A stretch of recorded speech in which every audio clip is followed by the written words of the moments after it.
Thanks for coming to hear me speak about writing books. I guess we'll just get started. Thank you for the introduction. Are you guys having fun so far? Yeah! Cool. I thought you were all going to start saying fun. That didn't happen.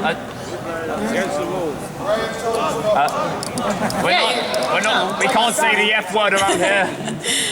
All right, so, is this up here? Oh, wow. I think the aspect ratio is a little off, but that's okay. All right, so, a little bit about me. My name is GM Berrow, but you can call me Jillian, which is my actual name. I guess I just kind of decided to go with the cool author name, like J.K. Rowling or A.K. Yearling or M.A. Larson or any of those. Larson. So, let's get this started. There's me. This is me with a gummy and a Twilicane and a pony. There we go. I've loved My Little Pony for my whole life. This is all my stuff from when I was a kid. Well, not all of it, but some of the stuff I had that my mom sent me pictures of. That's a really cool sleeping bag in there. And a bunch of ponies. See, there's like a shower. Ponies! Why don't we have that now? I also really love books, obviously. I'm an egghead. Egghead! I'm proud of it. Are you guys? Woo! So, it's amazing that it's my job now to write these. So, loving books and ponies, and here we go. So, these, or these, if you live here, different covers. Soon these. Coming out in October. I don't know if you guys saw out there, there's a little table you can pre-order out there. Publisher came all the way here to do that. And look, Rainbow's really excited about it. I think she's gonna read them. I hope she does. A.K. Yearling wrote those, so, I mean, but. And next year, this, I wrote an episode. Woohoo! Yeah! Which was really cool. Wish I could talk about it more, but obviously I can't. But it's a Pinkie Pie episode, though. So. Yes! Hey! Yeah! Hey, spoilers! But I'm here to talk about books, so enough of that. Okay. A presentation. I just want to leave that up there. I learned how to use PowerPoint, so you can see that I started using GIFs and then I had to keep using them. Silly. All right, so once I get an assignment to write a book, usually my publisher tells me next is Rainbow Dash or whatever character. I start coming up with a main idea so that I can pitch it to them. So, what I do to come up with an idea is I think about what I would want to know about that character, what things have happened to that character before, so I'm aware of everything that's happened to them, and that I'm not retelling the same story, but that it, you know, perfectly is totally that character. And then I try to think of a topic that might be relevant, like, for example, going back to what I would want to know more about. In the Twilight book, I wanted to know more about Twilight's fears about becoming a princess, and what she was thinking about that. Because at the time when I had written that book, it was supposed to come out in between the seasons. So she had just become a princess, and no one really knew internally what was going on there. So in the book, she visits Princess Cadence to ask for some advice, and then lots of other things happen, but you'll have to read the book to find out. So I wanted to know about that. In Pinkie Pie's book, I wanted to know about her family and her relationship with them, because they're so different. So I got to explore that a little bit. In Rainbow Dashes, I thought it was really funny, the idea of her being a Daring Do fan and kind of fandom in general, obviously. So I thought it would be fun to explore that a little bit and sort of the midnight release party of the new Daring Do book and how excited she is and all that. In Applejack's book, which is not out here, oh, I missed Rarity. How could I miss Rarity? I wanted to know about Rarity's drive and her trying to become even more successful by passing on her knowledge to a younger pony and becoming a mentor, and how that sort of story would be interesting for her because she loves attention, so that's like the perfect plot for her, right? I mean, someone looking up to her and then looking up to her so much that they try to become her, and then she's upset about that because there's only one Rarity, and that's why she's a Rarity. Applejack's book, I wanted to know about her inner thoughts about honesty, and is she always honest with her friends, or are there some things she doesn't say to them if it might hurt their feelings? So I explored that a little bit. And then Fluttershy's book, which is coming out in the US in January, I wanted to explore kind of her kindness, pushing her to do things she might not be comfortable with, and she does it for her friends or people or ponies that she loves. So that's kind of my motivation for each of the stories. With this stories being relevant in today's world, a good example is the Pinkie Pie book. I sort of thought about housing foreclosure and businesses, kind of mom and pop businesses failing because of some big corporation. So I thought it might be interesting to have a story that kids could read about maybe a family going through a hard time, losing their family business or potentially losing their family business. So I thought with the Crystal Empire back, maybe that has some other effect that isn't good, and that is in the story that plain rocks are no longer cool and everybody wants gems because the Crystal Empire is cool. So the rock farm is in trouble. Ooh. So it's kind of a story about Pinkie Pie trying to help her family save their business. All right, so let's move on from that.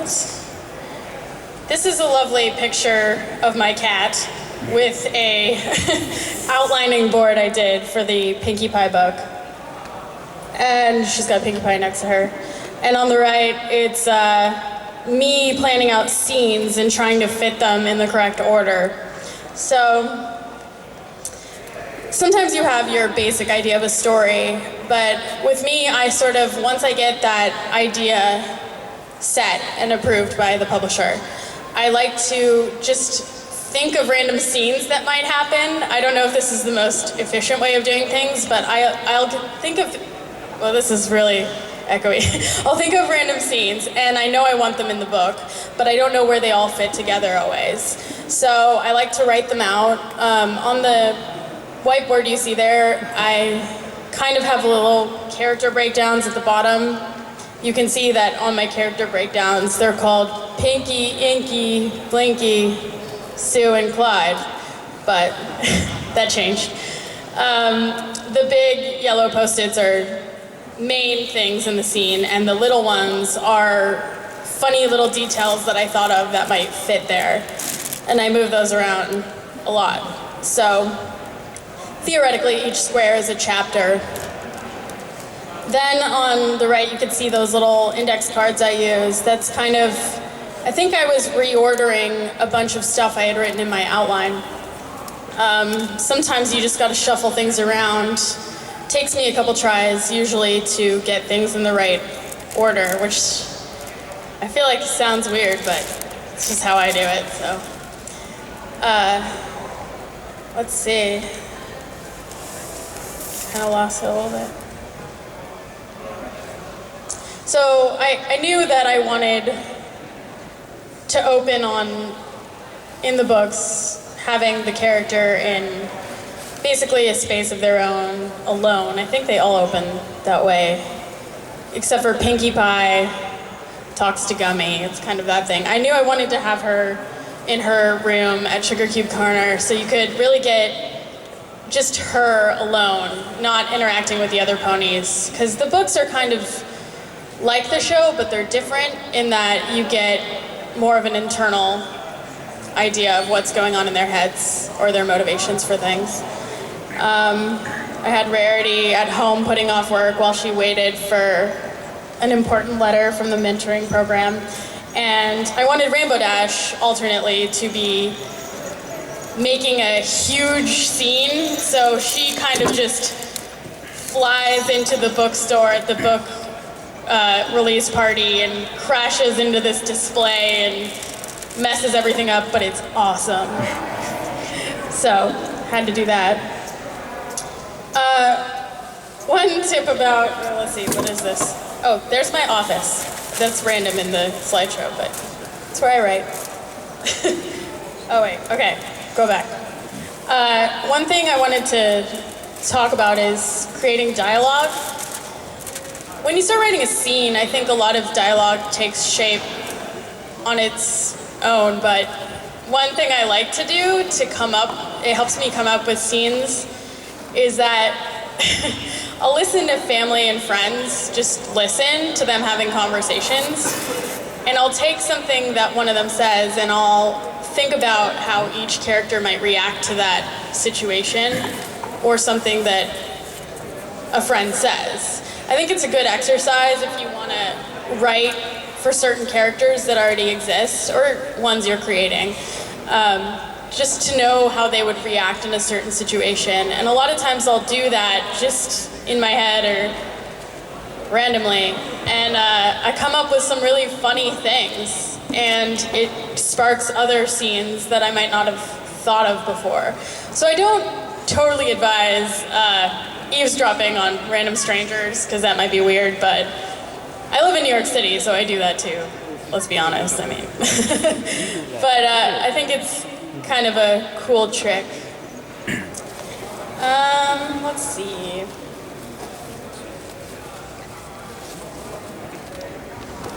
Oh, one example I had written down about that is I saw this, I don't know if I would call him a street performer, but this man on the street in New York City, and he puts up this display. I don't know how he hasn't gotten in trouble for it, but it's basically he has like 3 dogs, 2 cats, a couple of guinea pigs, a few birds, and he has this little like pyramid they sit on. It's really weird, but kind of interesting at the same time, like a lot of things in New York. And I was looking at it, and I was imagining what Fluttershy would have to say to that guy about kind of making these animals work on a dirty New York City street. I think she actually might raise her voice for that one or do some sort of stare. So that sort of inspired me for something in Fluttershy's book, which I cannot reveal, but it's just a good example of how if you kind of look around and just get inspiration from anywhere. All right, kind of jumping around from my own plan. All right, so when I have all those scenes and details kind of organized, I start to write a 3-act outline, which is similar to the TV show, which is why I do it that way. A lot of other books I've worked on, I wrote a chapter by chapter outline, but I like to do the 3-act structure because it makes it more like the TV show. So you get the right beats where it kind of, you know, you get a little shocking moment a third of the way in, and then a 2/3 of the way in, and then you get your resolution. I think it was good practice, actually, for writing my episode, because it was the same type of thing. And I think that's a really good way if you're trying to write a story, a pony story, or any story, really. It's just a very good TV-like structure. So when I do the outline, I turn it in. It always varies in length, too. Sometimes I get really detailed and I'll add in the dialogue I thought of while listening to the bus driver. Or, you know, if it just adds to the scene, I add in little dialogue bits. But it really varies. And then I turn it in, and then when I get the thumbs up from my editor and from Hasbro, it's time to write a first draft. I've already done a lot of work by that point. So the first draft, I usually I write by hand on a notebook. Right? Like the one on the left. I actually have pony notebooks. My mom bought them for me. It's kind of hilarious. But a lot of times I use just a yellow legal pad. And then I start just going for it based on my outline. And I think writing it down on paper really helps me get it out and not get stuck, even though I do get stuck sometimes. There's just something about sitting in front of a computer that, for one, is really distracting, because you can go on any website you want. You know, first it starts out as research, and then you're like 20 minutes later looking at something really random, and you don't know how you got there, and then you've written nothing. So I think writing by hand is really great. Also, you don't need a charger for that. You can take it anywhere. All you need is ink and paper and your brain. And then when you type it up, it kind of edits it for you a little bit, because it's sort of a draft and a half. And you know, you'll notice that a lot of stuff you wrote down probably wasn't that good, but that you got to get that stuff out to get the good stuff. So yes. And also this middle picture, that's me watching an episode while writing, which is important for research purposes, but I think I was kidding myself a little bit there. Really, you should watch it and then work. I'm working, I said, no. And then, let's see, what's next? Oh, so when that gets turned in, the first draft, this is supposed to be my editor saying this. She always has revisions for me, you know, certain things that aren't working, and that's just part of the process. So of course I have to go back. This is what, you can't really see it on there, but this is what it looks like to do track changes. So I think this is good to do for yourself too, but this is how they do it in publishing. See the different colors? The one on the right is just all my edits, but this one has different editors. They say comments in the side.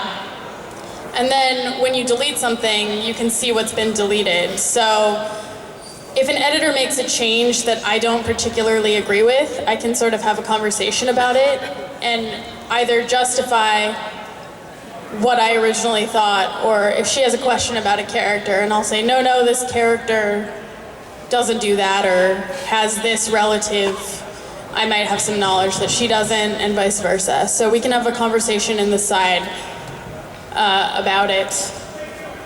And then it shows everything in color that I've added in. So these are my tips on revising. A lot of people say this, but you should cut everything you can. It's really easy to have a lot of superfluous stuff in there. Even when I read stuff I've written now that's way done, I still see stuff I could have cut more. So you should be really ruthless if you can. And your editor should help with that, but if you don't have one, do your best to cut everything. They say kill your darlings. It's a famous writing phrase. So sometimes writers get really attached to certain things that they think, you know, this is so funny, this scene is so adorable. Oh, look at Sweetie Belle here. No, if it's not working in the scene and it's dragging on, you gotta cut it and just use it later. I just usually copy paste and keep an open document. That way I don't feel like I've gotten rid of it completely. It's kind of like trying to go through an old box of mementos or something. If you put something to the side, oh, I'm just gonna keep it over here for now, and then you kind of forget about it. So that's what I do. And then read it out loud to yourself or to someone else, and it's a pretty good test for if it's good, or if a parent could read it to their child at bedtime. And yes, that's a good test. Or just do this. That's what I do. I don't do any of the other stuff. Then I write to my editor, and I turn in the book, and I usually look like this.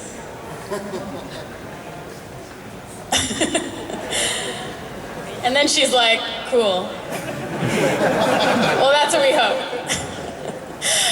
If she doesn't make me do more revisions, which can happen, but this is what I hope for.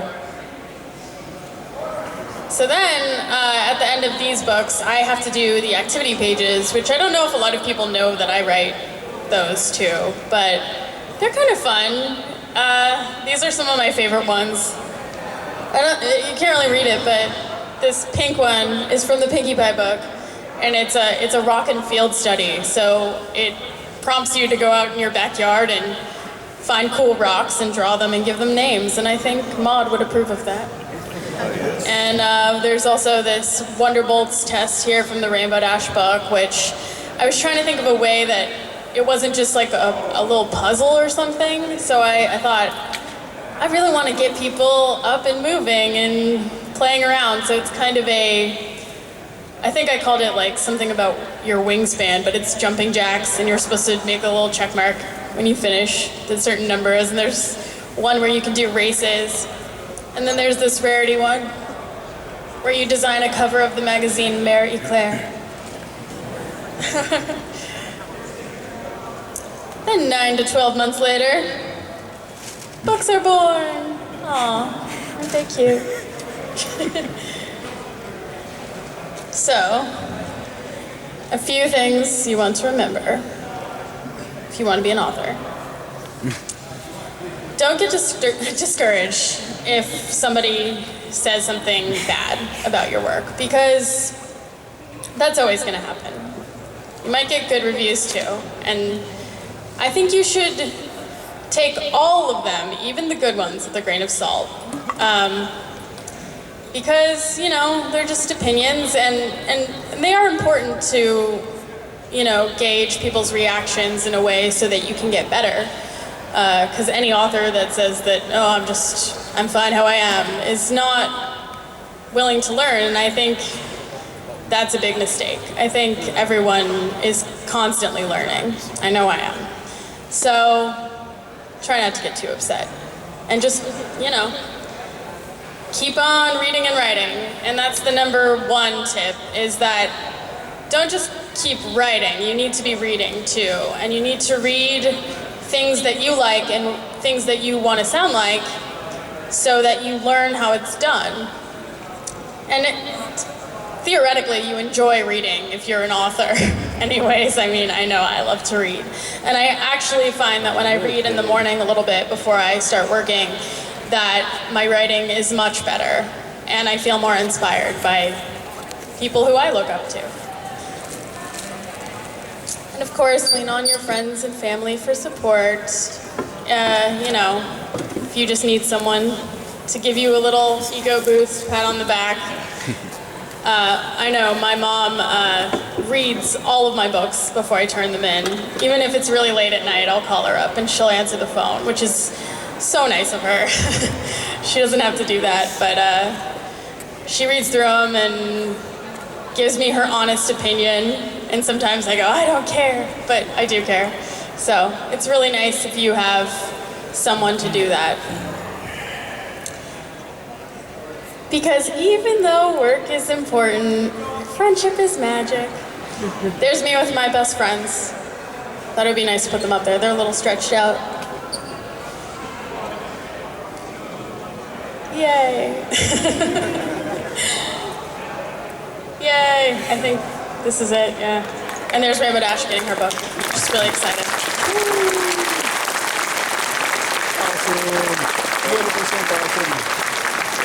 So, I think I went through that really fast because that was my first time giving a presentation other than in school, which has been a while. So, I think now we're going to do sort of a Q&A. If anybody has any questions for me about the books or anything else. I think somebody down here has a microphone. Oh, right there.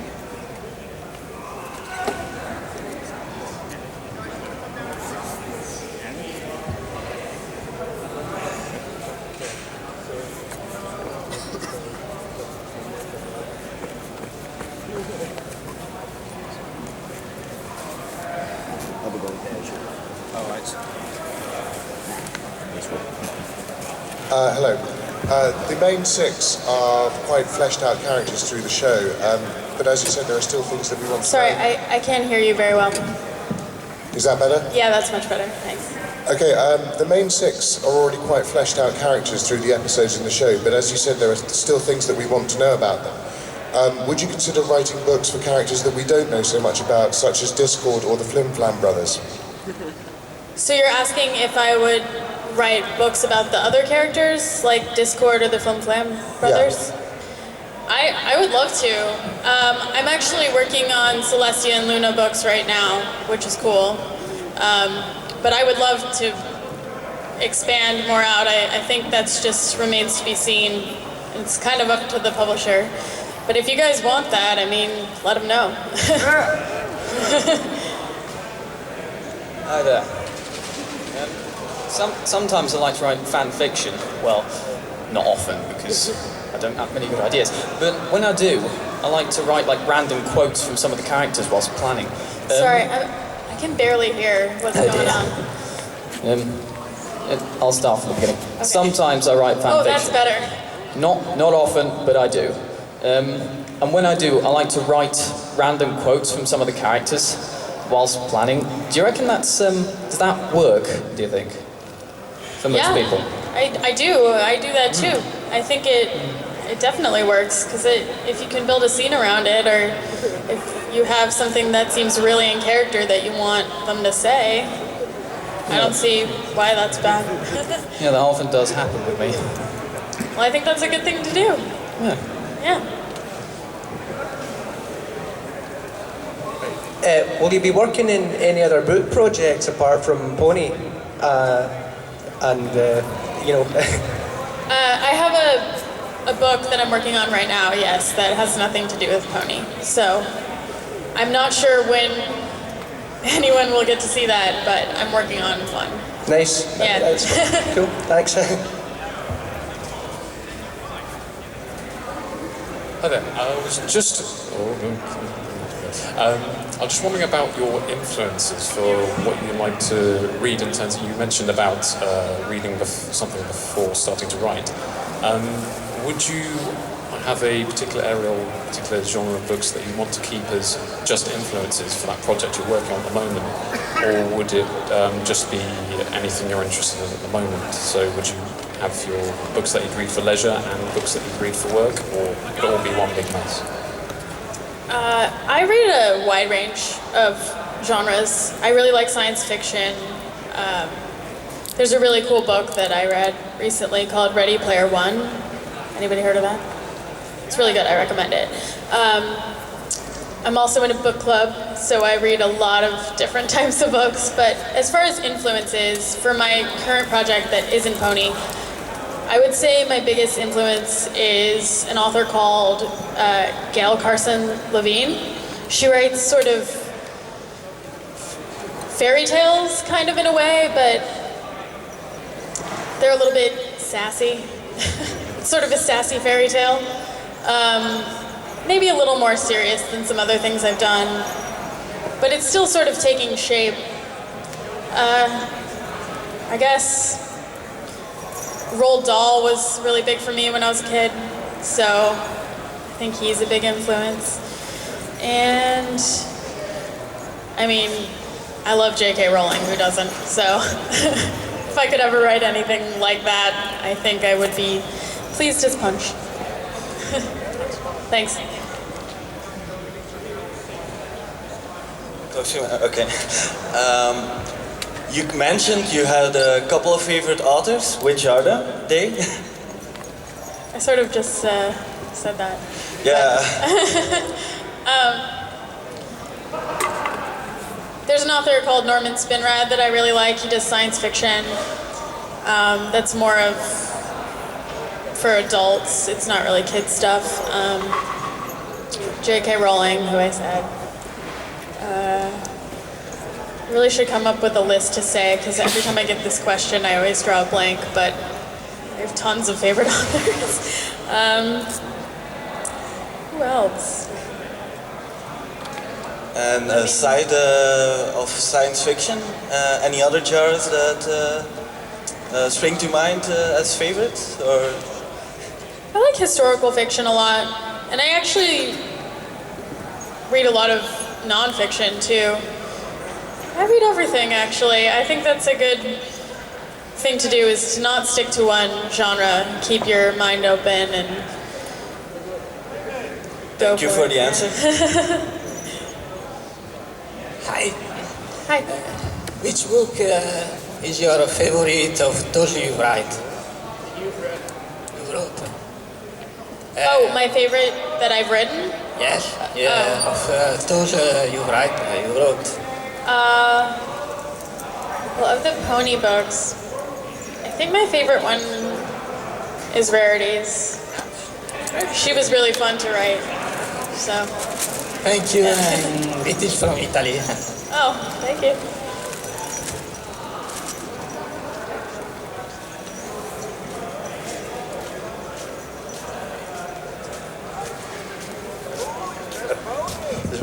Real honour to get to speak with you, Gillian. I don't expect. I'm sure you weren't expecting a question from Boris Johnson.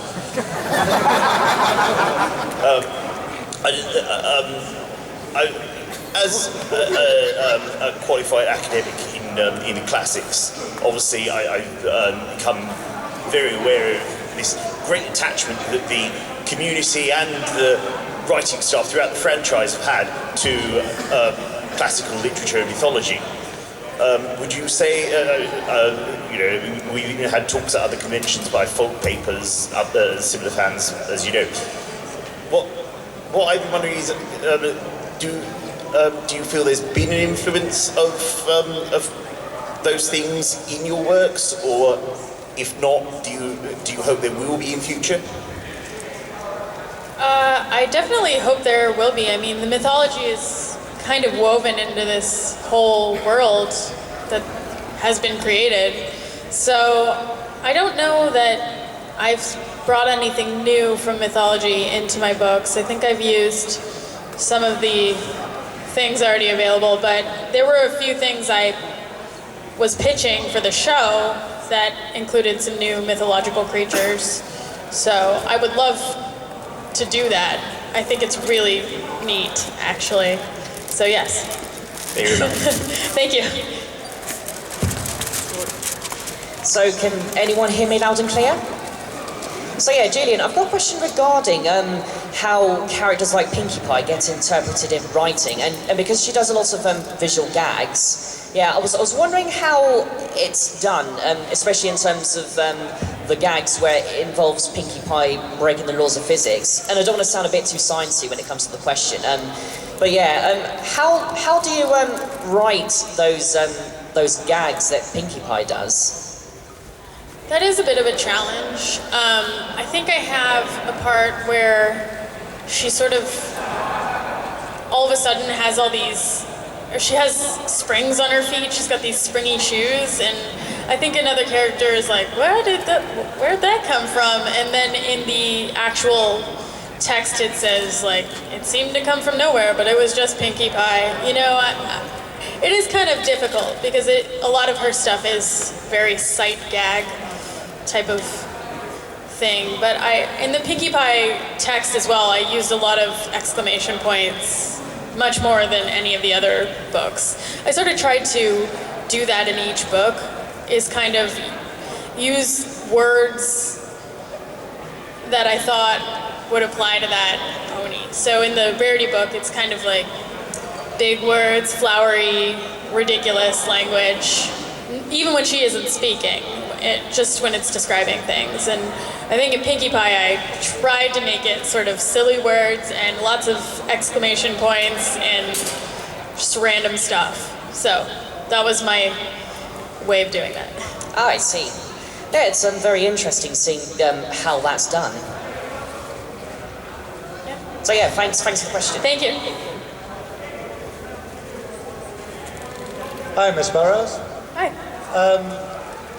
My ambition is to become a cartoon writer, and I've written so many letters and emails to different companies such as Disney and VHX, and unfortunately they were either being rejected or they haven't responded.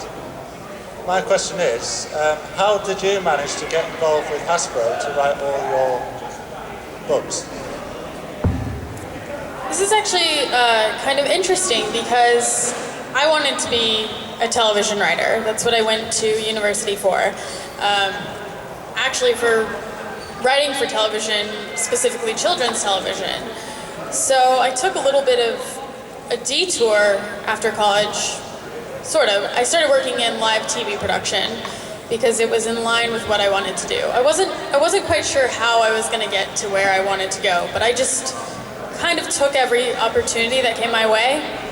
And basically the whole time I kept writing for myself to practice. And then when I got an opportunity to write a story outline for a book, I was ready. I didn't really know what I was doing with the books at first because I had intended to write TV, but it was for Glee. Have you heard of Glee? Yeah. Yeah, so I did these books for the TV show Glee, kind of learning as I went, and I basically just got a chance and I was ready to go. It was more like a friend of a friend kind of thing, which I think happens with a lot of people, which I think is why it's important to always just keep practicing and taking opportunities that you might not know will lead to that eventually. It's sort of a stepping stone thing. You never know who you're going to meet on what job, who's going to introduce you to someone else on another job, who's going to introduce you to someone they know at Hasbro. You know, it's kind of like that. And I took a lot of work that had nothing to do with TV writing. I mean, I was a copywriter for Living Social. Have you heard of that website? It's like coupons. Okay. So I wrote copy for them. Every day I'd get an assignment, you know, write about this tanning salon and make it creative and interesting. It was tough, and it didn't pay well or anything, but it was good because one of the things was that I had to make a lot of puns, which of course is perfect for me and My Little Pony. So I guess what I'm trying to say is don't turn down things because they're not exactly the thing that you want, because it could lead to something else and then you'll be ready when the time comes. Thanks very much. Thank you.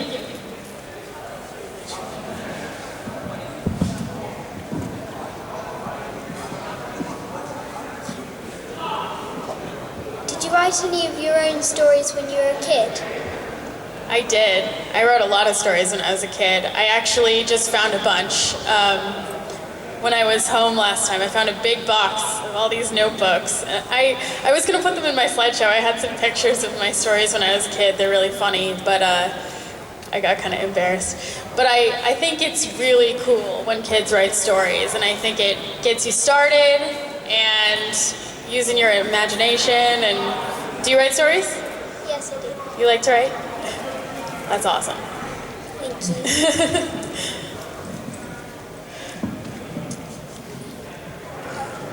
All right, hello. I was wondering,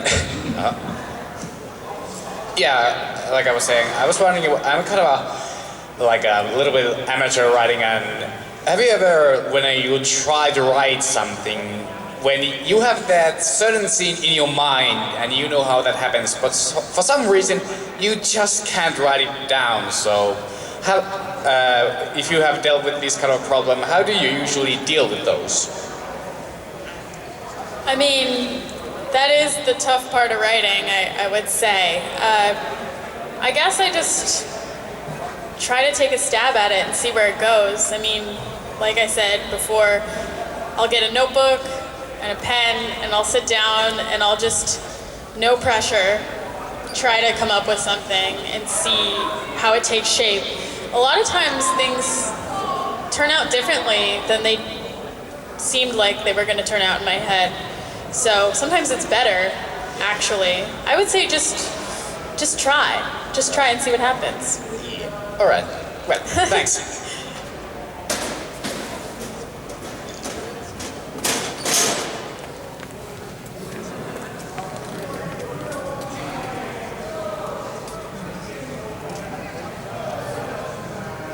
Hi. You see, my question is, you see, I'm currently writing my own fanfic on film fiction, and currently, though, I don't feel that inspired to continue, and I'm not really sure if I'm ever going to continue it. And I want to ask you, do you have any advice for anyone who is in that situation? Whenever I feel like I don't have an idea, I try to think of a story that I love already, a movie or a book or anything, and I try to think of a new way of telling it.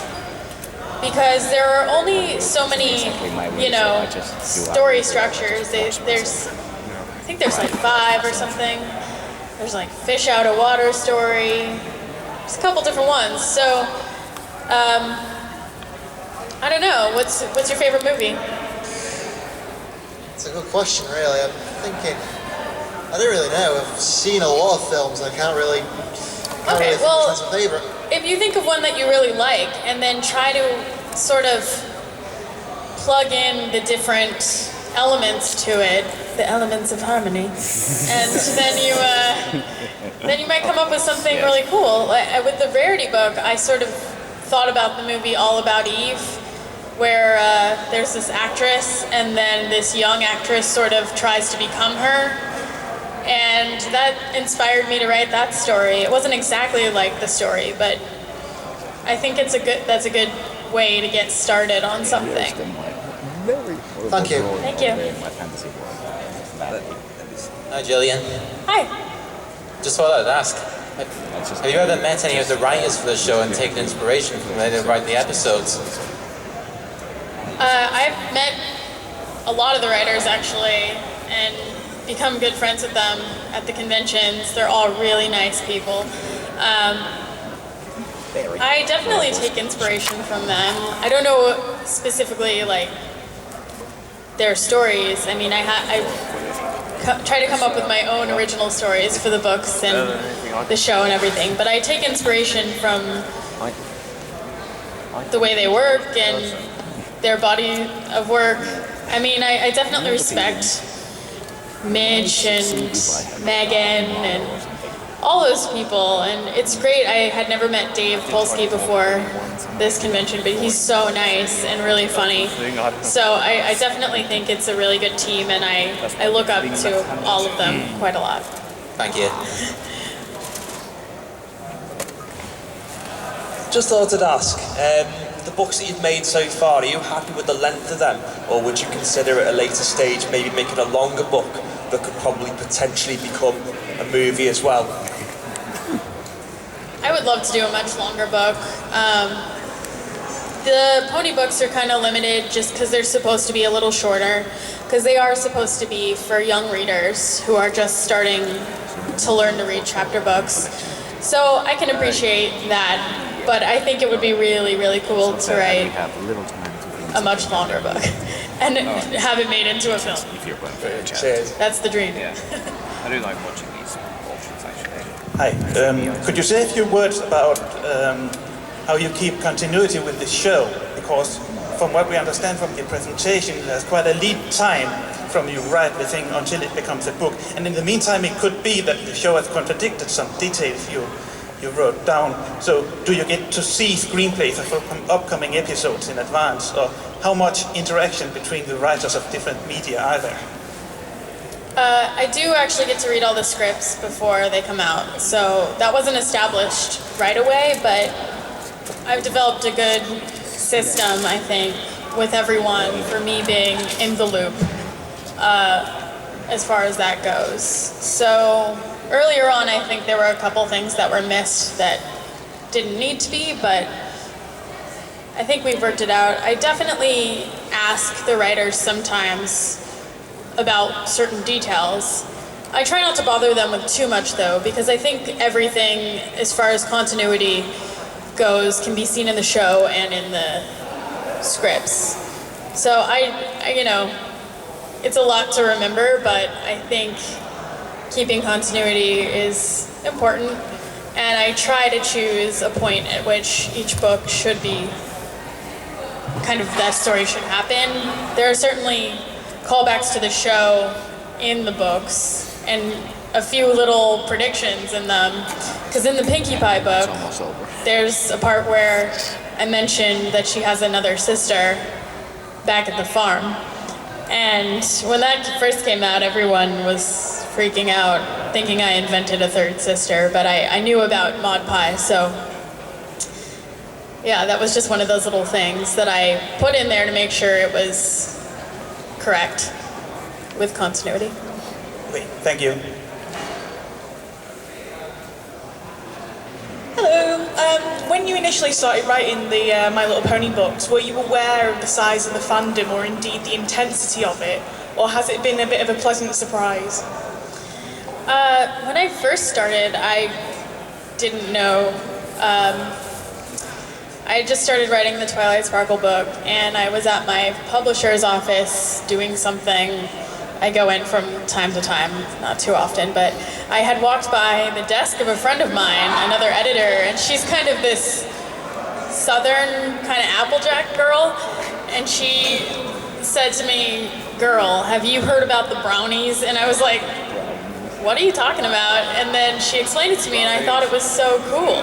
Because I started researching it, and then I actually went to BronyCon in New Jersey, sort of undercover. No one knew who I was, but I was watching everyone. It was very interesting, and I thought it was really, really unique and really wonderful that so many people have, you know, gotten so much joy out of this and found friends, and that's what it's about. So that's so cool, and I think it's the most unique, wonderful fandom there has ever been. So I'm pleasantly surprised. Thank you. Hiya.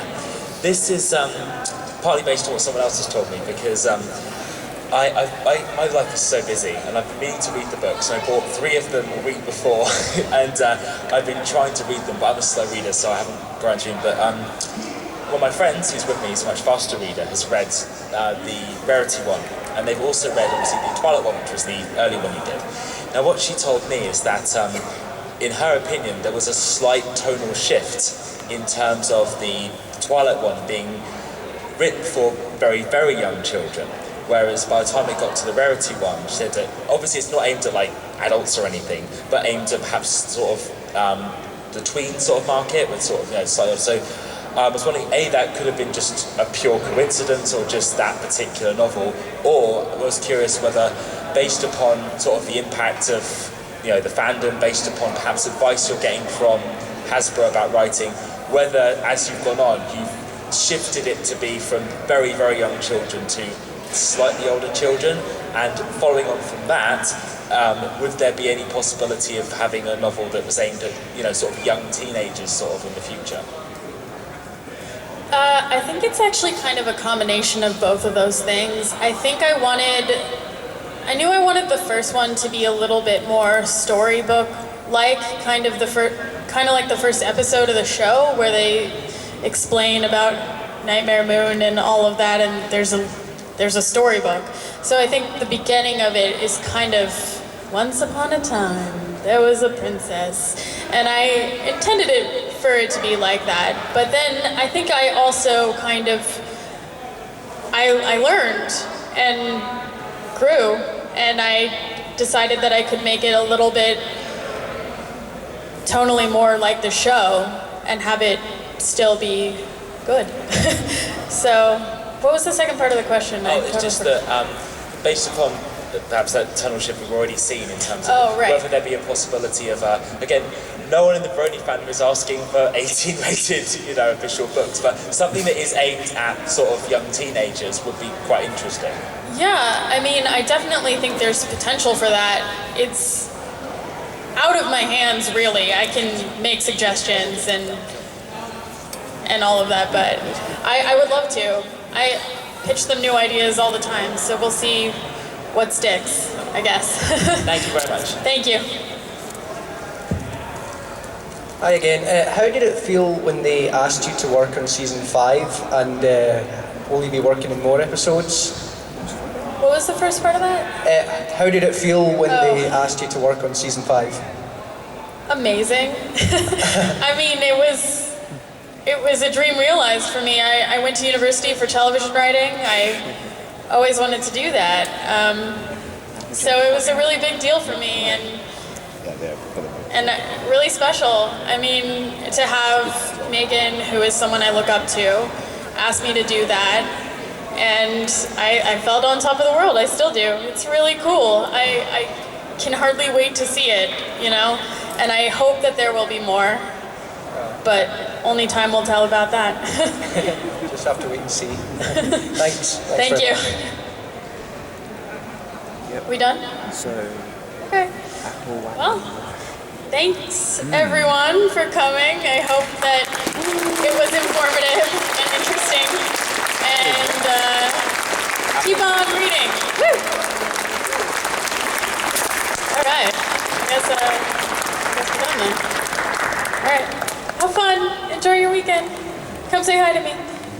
Yay. Hi. Hi. Bye.